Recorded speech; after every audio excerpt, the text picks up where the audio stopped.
মাননীয় অধ্যক্ষ মহোদয় 2017 চনৰ প্ৰাদেশিকৰণ আইনৰ যেটো কেন্দ্ৰীয় বিন্দু বা কেন্দ্ৰীয় শৰ্ত হেতুৱে হল যে শিক্ষানুষ্ঠানটো বিদ্যালয় বা মহাবিদ্যালয়খন 1-1-2006 এই তাৰিখৰ আগত প্ৰতিষ্ঠিত হ'ব লাগিব। এতিয়া অধ্যক্ষ মহোদয় প্ৰতিষ্ঠিত যে হৈছিল তাৰ প্ৰমাণো এই আইনখনত চৰকাৰে বিচাৰিছে আৰু সেই ক্ষেত্ৰত মহাবিদ্যালয়ৰ ক্ষেত্ৰত আইনখনত স্পষ্টভাৱে কোৱা আছে যে মহাবিদ্যালয়খনৰ কনকাৰেন্সটো 1-1-2006 আগত হ'ব লাগিব।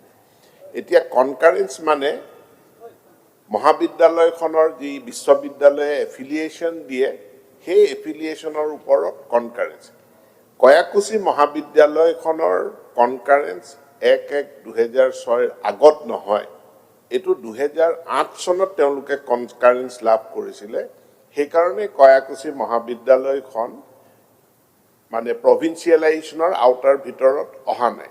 তেখেতে অন্য বহুত ডকুমেন্ট তথ্যৰ কথা কৈছে, এইবিলাক আমাৰ প্ৰয়োজন নাই। মূল কেন্দ্ৰীয় বিন্দুটো হল যে 1-1-2006 আগত নে পিছত। এতিয়া তেওঁলোকে কৈছে যে ইয়াৰ বিকল্প কনকাৰেন্সৰ বিকল্প ল'ব লাগে।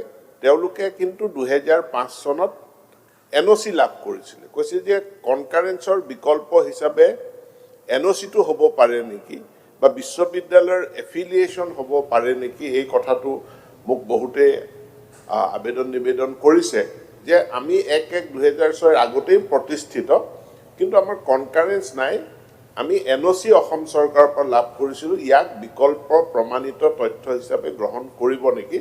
অধ্যক্ষ মহোদয়, ইতিমধ্যে এখন কেবিনেট সাব কমিটি গঠন হৈছে।